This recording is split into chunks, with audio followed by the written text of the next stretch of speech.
Member for Outremont. Mr. Speaker, the New Democratic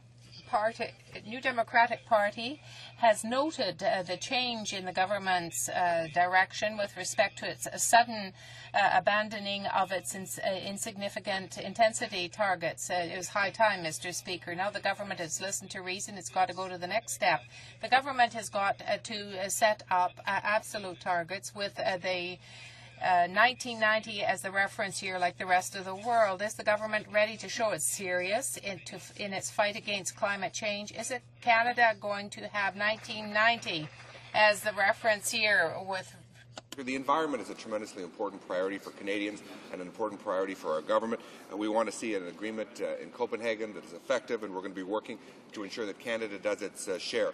I would remind the member opposite that in the spring of 2007, the government committed to an absolute reductions. It's unfortunate you didn't read that plan at that time.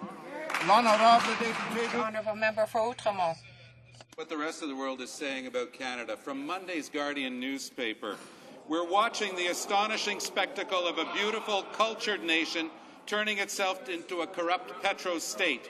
Canada is slipping down the development ladder, retreating from a complex, diverse economy towards dependence on a single primary resource, which happens to be the dirtiest commodity known to man. In Copenhagen next week, this country will do everything in its power to wreck the talks. The rest of the world must do everything in its power to stop it. Canada now threatens the well-being of the world. Is that the Canada they want on the world stage? Is that the Canada they want for our children, Mr. Speaker? Honourable Minister of Transport. Mr. Speaker, this government, like Canadians, believe the environment is an important responsibility, Mr. Speaker.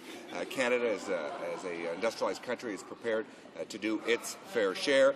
Mr. Speaker, I'd say to the member opposite, instead of trying to run down this country, why don't we put politics aside, stop the blame game, and work together on this important agreement in Copenhagen? Honourable Member for